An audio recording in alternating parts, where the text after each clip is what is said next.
social media getting in the way of you pursuing your dreams or, going a little bit bigger or finding your own way of working in a way that works for you.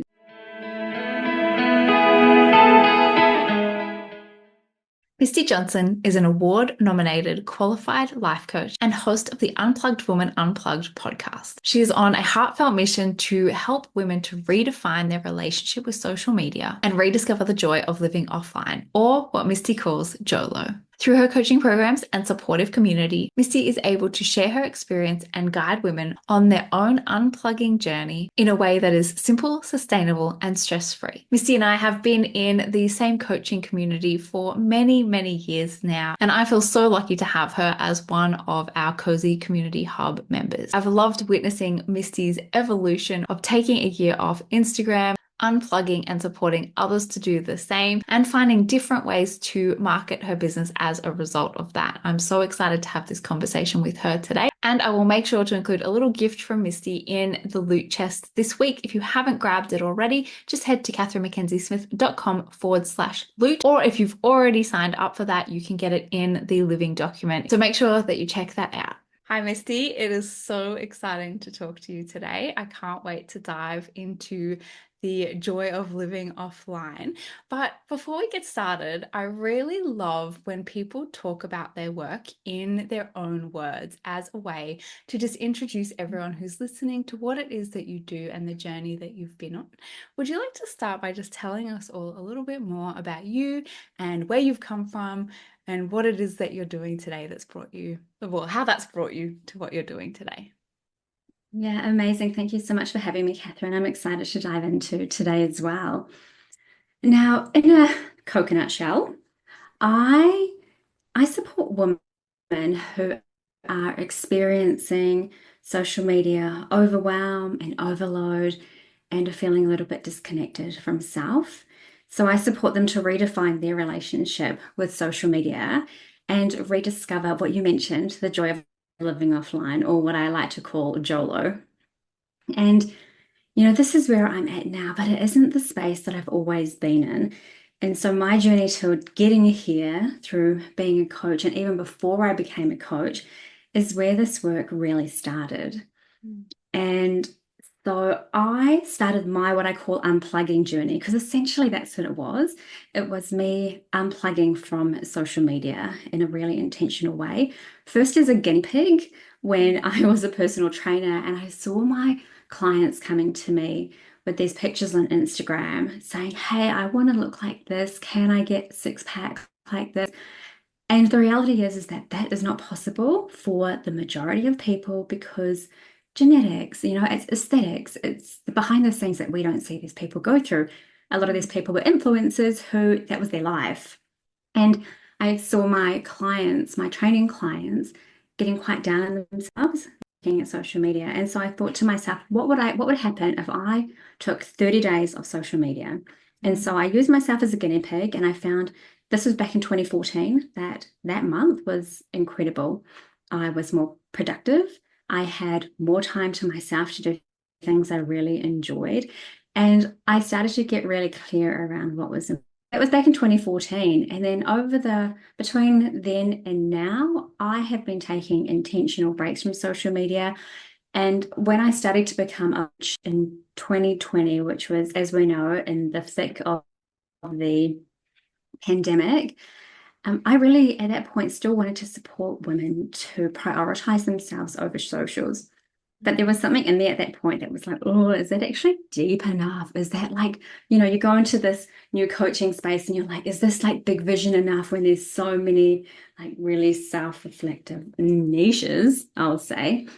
But I was still at that point and I kind of parked it for a little while. And as you know, in 2023, I took an entire year off Instagram.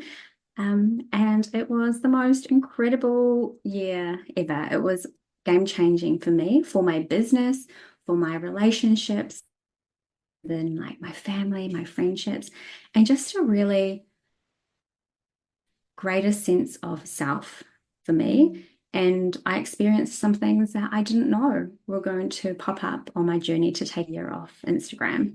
And along the way, different people would say to me or constantly ask me the same questions, like, what do you do with your time? What do you get out of it? What benefits are you experiencing? And so I almost collated all of these questions and started, creating like a toolbox or resources that I could share with others, and then also things that I still continue to tap into for myself. I love that so much, Misty. Thank you so much for sharing your journey. And it's so interesting how sometimes I think we can struggle a little bit to actually see within ourselves something that we maybe want to make a change in. And the way that this experiment came about so long ago, I don't even think I realized it was, 10 years ago now that you first did that. But that by seeing that and observing that in your clients, and then being able to recognize, maybe this is something that I want to pay attention to and experiment with in my own life, and then the amazing outcome and results that you had from that.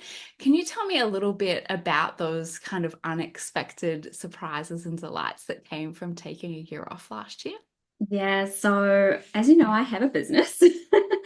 And when I took my year off Instagram, because I'll kind of preface this by saying that I was still part of Facebook groups because there were, communities and memberships that I was part of that were still on Facebook. So it was Instagram that I took the year off from. But I realized that Instagram, social media, had created this real sense of false productivity. Mm. And it's like you tend to follow what the experts say. You like post this many times a week, check out these times, post these hooks and use these trends. For starters, I really disliked reels, so that kind of didn't work for me. But I noticed that I was able just to disconnect from social media because I had really drawn a line in the sand when I made a commitment to take a year off socials and start exploring different opportunities that I don't know if I would otherwise have explored if I'd been on social media. Mm. And some of those things were like getting out in local community and, being invited to speak at events in the local community, disregarding the fact that everyone, not everyone, I shouldn't say everyone, but a lot of people, are on this let's go viral train, and let's go big. I would be terrified if anything I did went viral and like 1,000 people landed on my Instagram page or in my newsletter. And so I was really focusing on my local community, getting involved there. And I started my own podcast during my year off Instagram, something that had been in the pipeline for a while, but being offline or off, social media, I knew that I had to really get behind myself and back myself to continue to ensure that I was getting in front of people to make sure that my business wasn't going to completely fail. And when I say fail, it's because that's the story I'd brought into when we get sold the story that, you need social media in order for your business to survive. You need social media in order for you to be visible in front of people you want to support.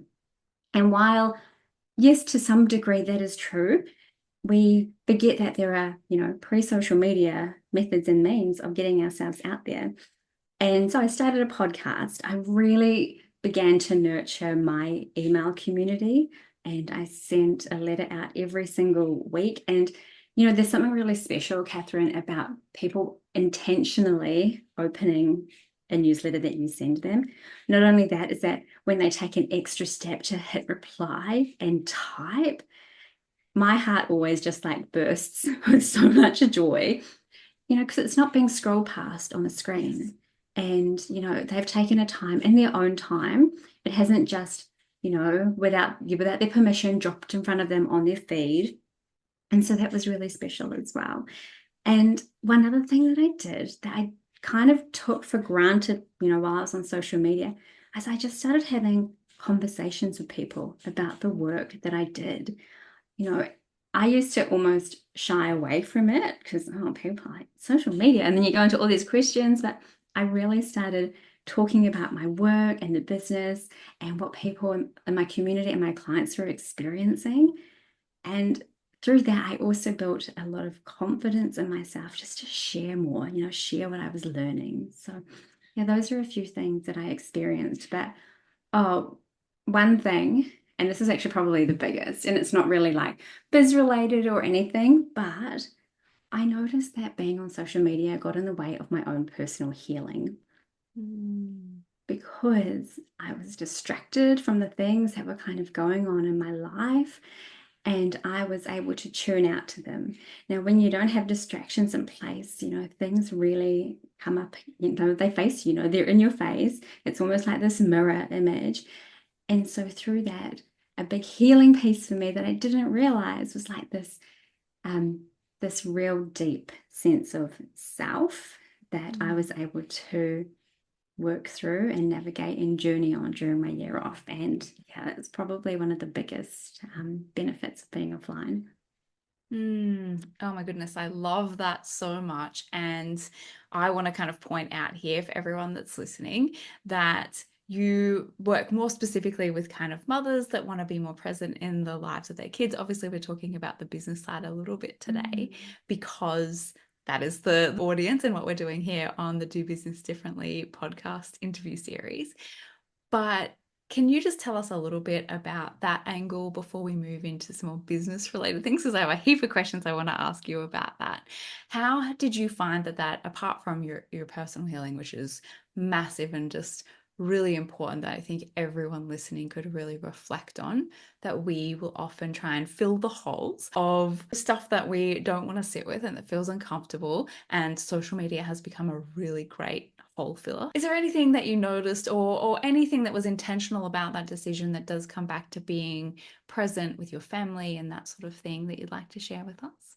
Yeah, so one thing that social media did is that it really hit up against my personal values, which were family, freedom, and fun.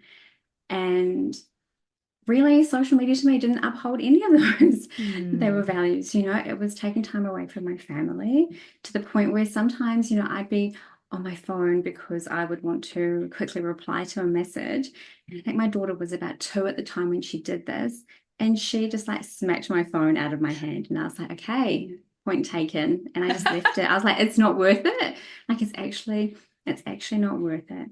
And so it was about me really prioritizing, my relationships, my in-person relationships, and prioritizing the freedom that I had because to me, social media felt quite restrictive. I felt like there was, it was kind of putting me in a box, even though it's like you have all this free reign to do everything. You can do everything so long as it fits within these parameters. And that's what it felt like with social media. And I didn't have that freedom that I really valued to express or, just get on there and connect with people because for most parts, I don't feel like it was really connecting. I think it was more engaging. Yeah. And so that was really important as well. But it was just able to, as a mom and a business owner, I really just changed the way that I was doing business and it works for my family. And most importantly, it allows me to prioritize myself over socials and my family over socials as well. Thank you so much for sharing that with us. So onto the business side, because I have this kind, apart from the fact that I completely agree with you, and I also say that all the time, that if I went viral, I would absolutely go into a mad panic because that is way too much visibility way too quickly for my nervous system. And actually something of mine did go viral on TikTok, but it was a Doctor Who video. And it's like Of course. such proof that, going viral doesn't necessarily actually mean it's going to benefit your business in any way. And it's usually going to lead to a whole heap of followers and engagements and things from people who actually will never be interested in your work. So I just wanted to mention that. But it's really terrifying when it happens. I kind of have this theory that for a lot of people who've started business in the last, I wouldn't say 10 years because we weren't really using Instagram back then for business, but even in the last kind of 5 or 6 years, I have kind of come to the conclusion that the reason that people place so much importance on Instagram as a way of marketing their business is because that is where they learn about the opportunities and possibilities of online business. Because so many people actually went, oh my gosh, this is a thing. I didn't even, that was where they were first exposed to business. And so that's kind of the direct line of this is how I'm going to grow my business as well. And as someone, as you even mentioned yourself, like how scary it was to do that and take a year off. Do you have any thoughts around how you shifted your mindset of Instagram being your be all and end all marketing platform? Yeah, so firstly, Instagram was a place I never really, I guess, gelled with. And I always had this, like this, just this knowing that, okay, there's something else. There has to be something else. There's been something else before. And I had to really look at, what is it that we can do, because I believe that everything we do on social media, we can do off social media. And so what is it that I can do in order to ensure that, I've got avenues to connect with people? And that was really it. It was about how can I connect with people? How can I, still like share the work that I'm doing? How can I, connect and find clients basically, or invite clients in to work with me? And that mindset shift was more, and I mentioned it earlier, like it was a line in the sand. Like it was like, do this. And when I put my mind to something like that, and when you make it public, you kind of have like that accountability to yourself and to others as well. You find solutions to the things that Instagram or social media or the thing was boxing you into. And, I'd always heard about, nurture your community, get your email newsletter up and running because that's what you own. If Instagram fell over tomorrow, you still have, your beautiful online community via your newsletters. And so that was that mindset shift, like, hey, I don't actually need this. I don't need it. It's a nice to have, and if I want to, it's another avenue, but I don't need it.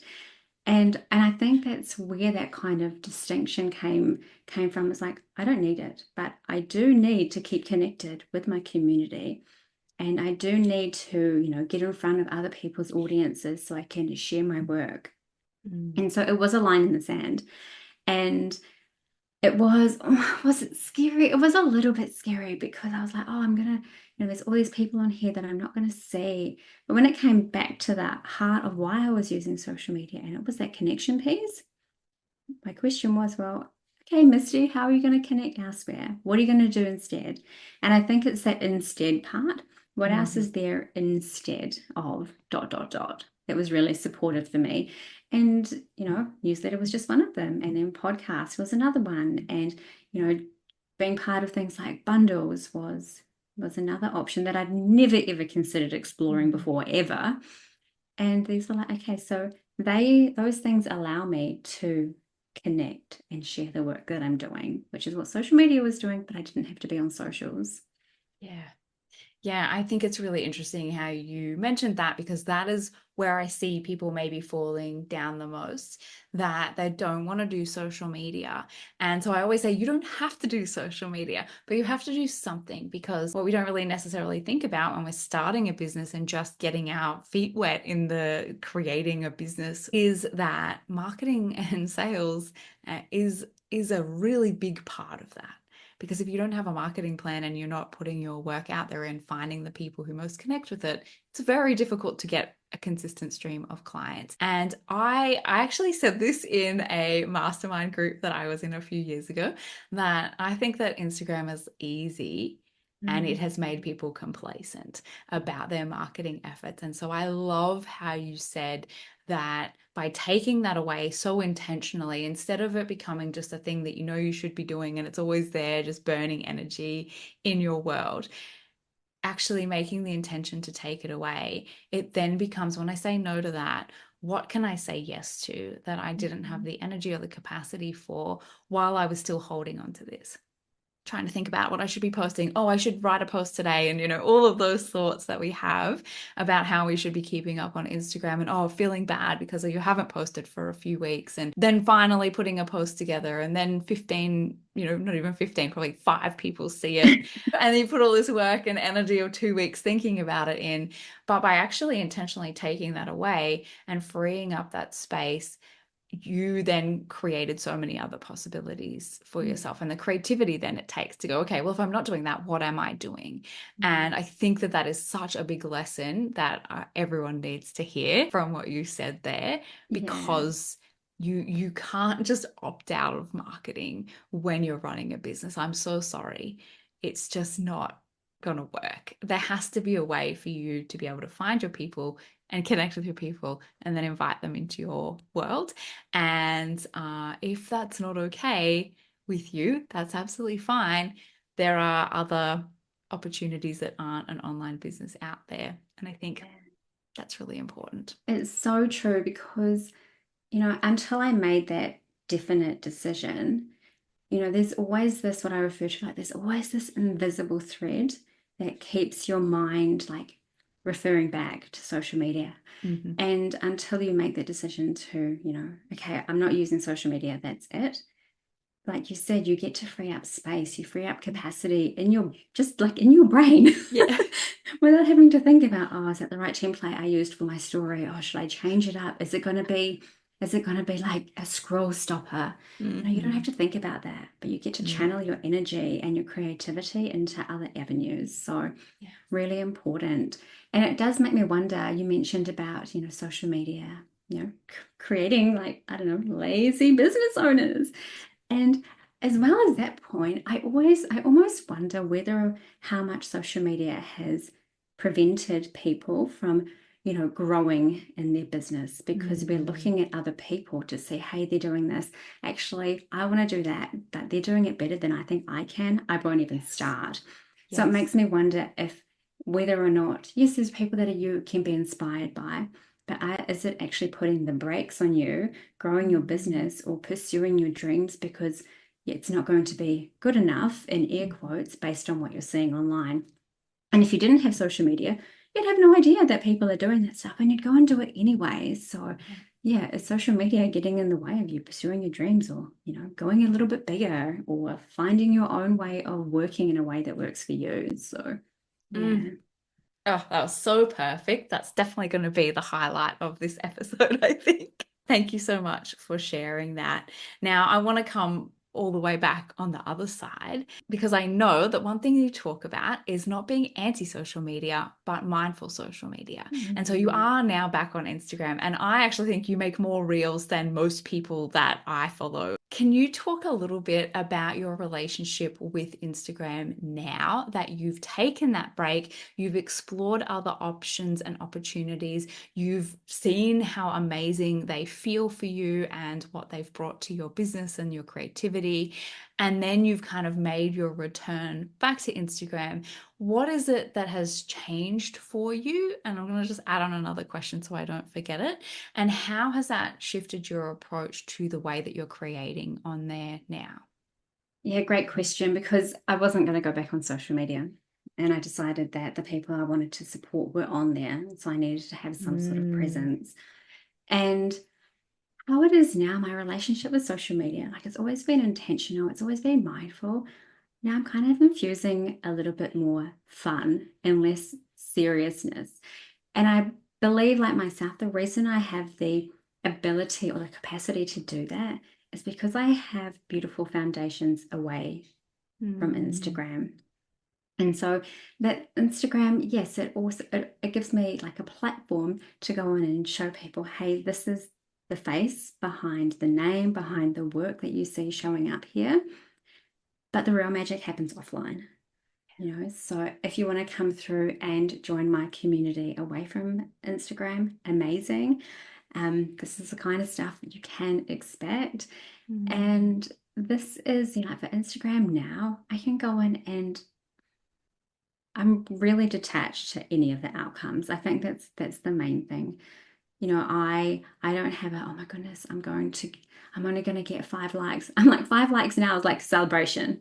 Um, you know, but once again, I never know who's seeing the stuff that I share.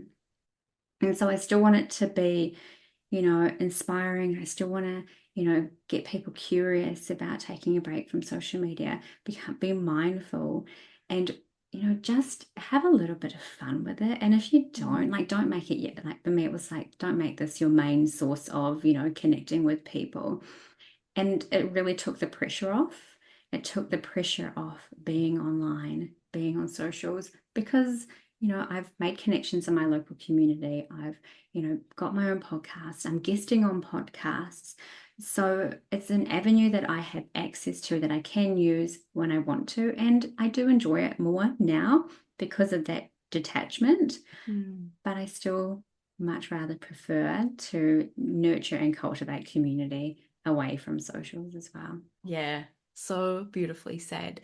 And I really want to highlight something that you said there about recognizing that the people you want to connect with, they're on Instagram right now because that's where they're at. That's the point that they're at in their journey, where they're going to find you, and something that you say or share about your work is going to connect with them and create that invitation for them to get some awareness about where they may be opting out of being present with what's going on for them and using social media as a crutch. And I think that that is something that, from a business sense, is really, really important to recognize and mention here, because it's not, I would absolutely shut down all my social media accounts tomorrow if I wasn't in business.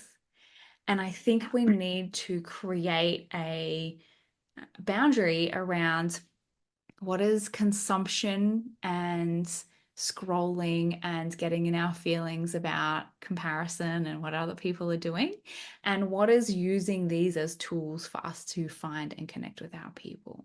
What do you think about that?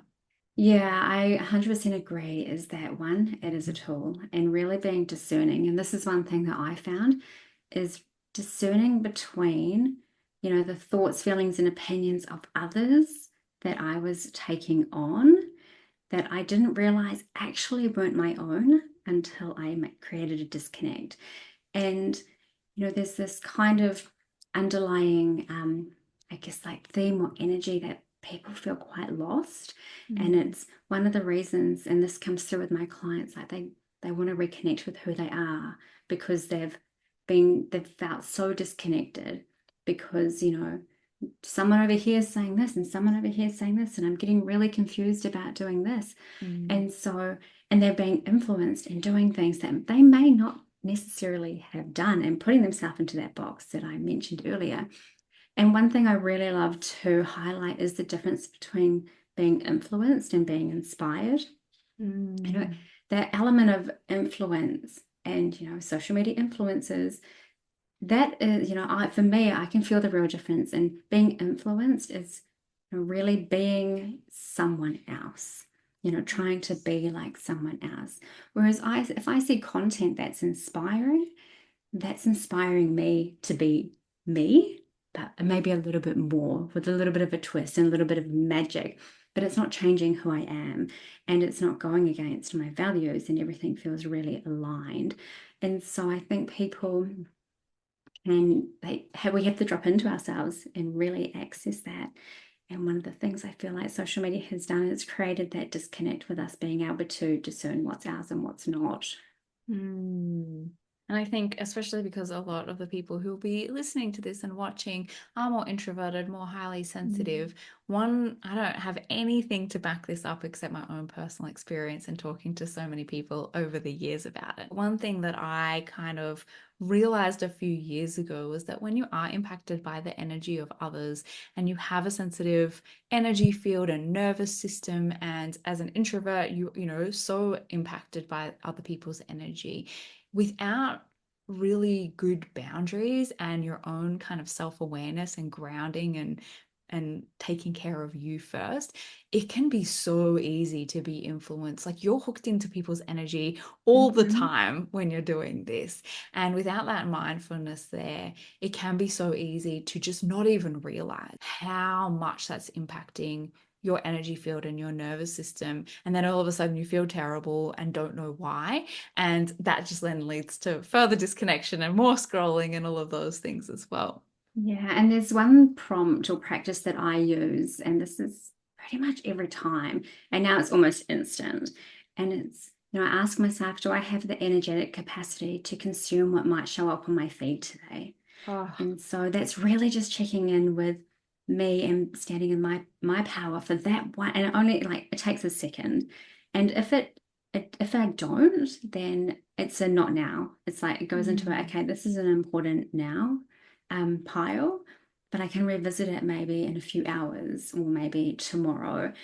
And that's a practice that I do to ensure that, my self-care and, my energy is in a way protected. I'm not blocking myself off to what's going online, but I need to ensure that if I'm going into a space, Mm. I want to know that whatever pops up on my feed, I have the ability to maybe, navigate it or explore it a bit further. Yeah, that's so beautiful. That is such a great question. And I almost feel like that should be a question that we ask ourselves in every situation. Do I have the capacity to go and do this thing out here or be with these people today? Do I have the capacity to be in other places online? Because it's not just about social media.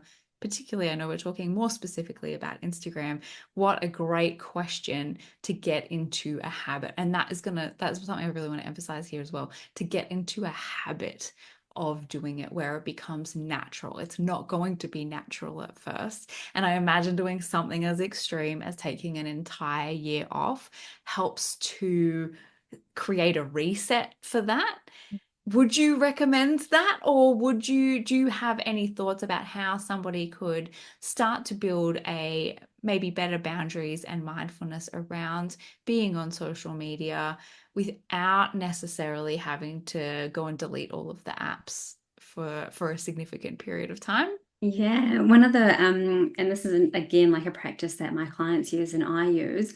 It's setting an intention. Like, what is the reason I'm going into my app today? Is it to share something like, am I sharing a photo of my family? Am I doing something for work-related purposes? Mm. But into that space with an intention and knowing that you can anchor back into that intention if for whatever 5 minutes later you're scrolling.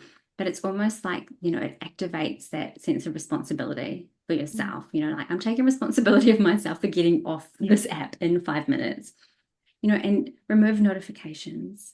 There's the practicality of that, and we all have the ability to do it. And if you think about it, no one's on call 24/7. So if something is super, super important, somebody is going to ring you. Someone's going to pick up that old thing that we used to do and like use the phone and actually ring. But, your intentionality, that checking in with your energetic capacity, finding something else to do instead of Mm. scrolling. And so I always invite my clients to create, it's not fancy, it's called a what else instead list. Love But it. essentially, it's like, what else can you do instead of scrolling on social media? Mm. And prioritizing in-person relationships over, so and so famous person on the other side of the world who doesn't really know that you exist. And I know that's a bit grim because, we can be quite invested in these people. But, you get to, really connect back in with the people that you live with, or your friends and your family. And so creating those time boundaries around it as well. But you don't have to delete the apps, but Mm. I think that sense of self-responsibility and choosing, that choice, like choosing to do something that's a little bit better for yourself, your well-being on all levels Mhm. as well. So those are a few things if you don't want to take like a year off or even like a week off.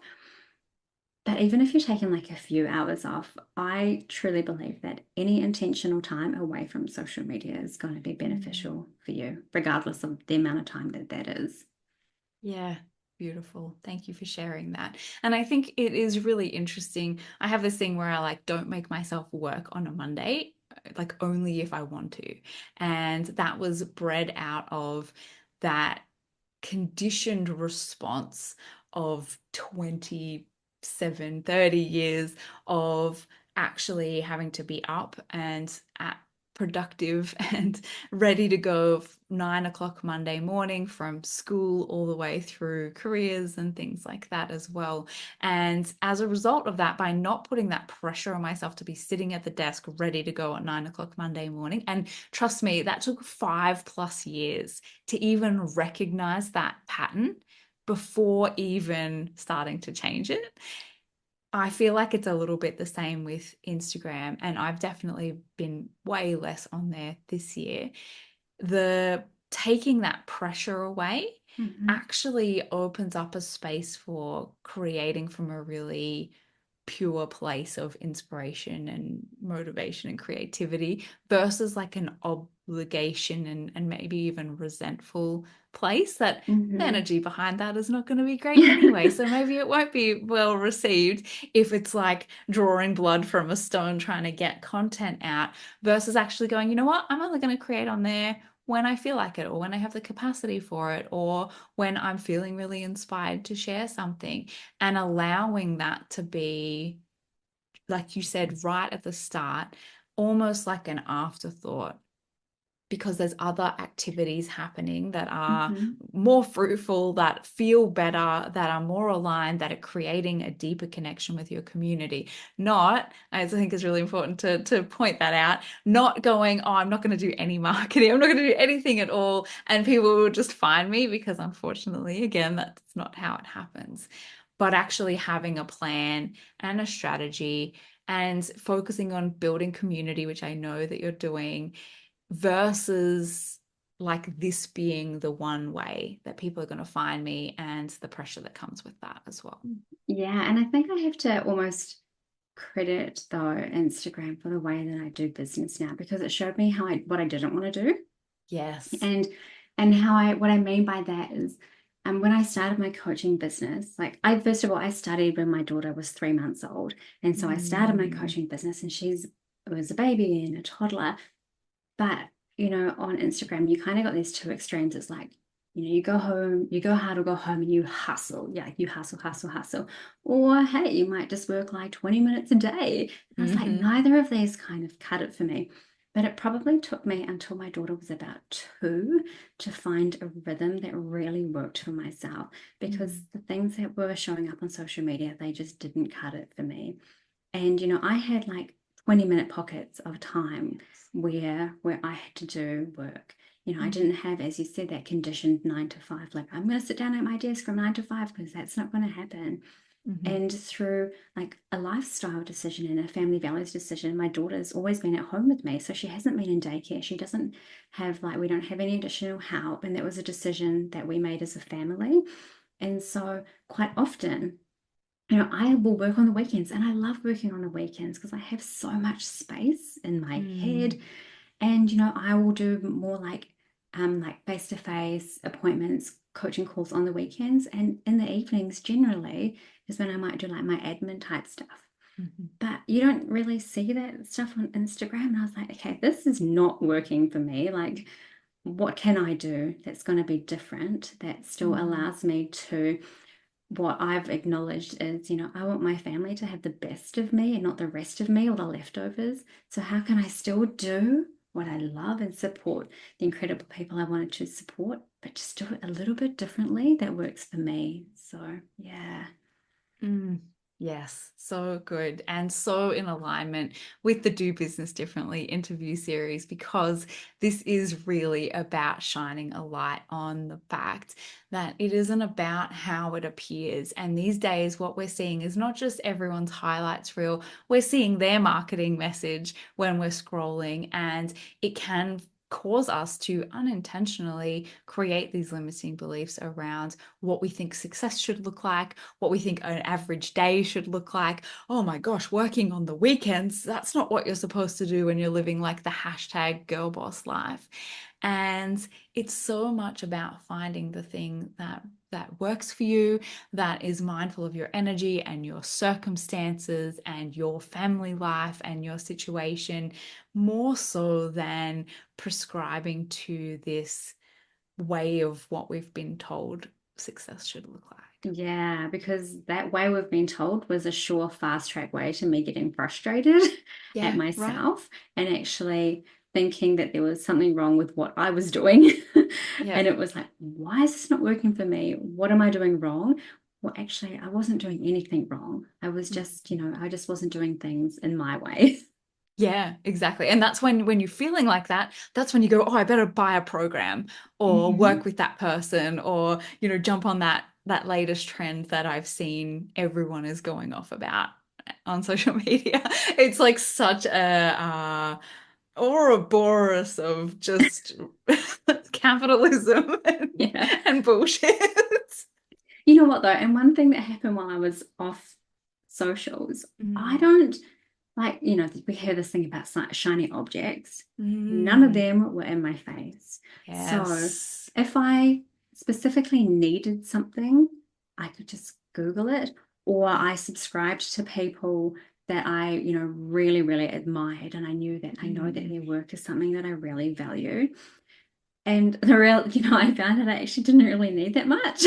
Yes. Like, like everything I had was kind of, I already had it. Yeah. I just had to put it into action. Ah, yes, that old chestnut. Hmm. Yes. Oh, that is such a perfect way to start wrapping up this episode. Thank you so much for saying that. I like to sometimes ask this question if I have time for it. I would love, because you shared so many amazing tips that I think can help everybody, and definitely the business side, but I also know that your work is really focused on supporting mums in particular as they've got kids growing up in front of them.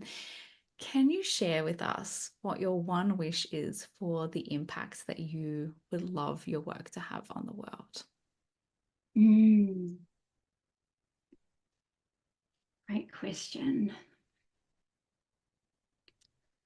I guess I'd love people to know that yourself can't be outsourced.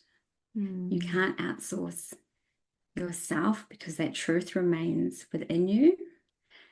And we can bring everything back to ourselves and prioritize ourselves before we place, importance or value on others.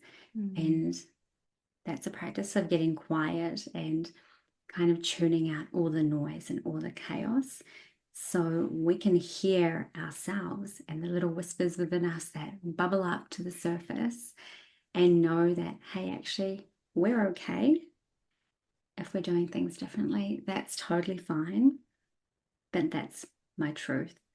Mm. And yeah, so don't outsource yourself. Your source is within you, and you have the ability to, yeah, prioritize that for yourself.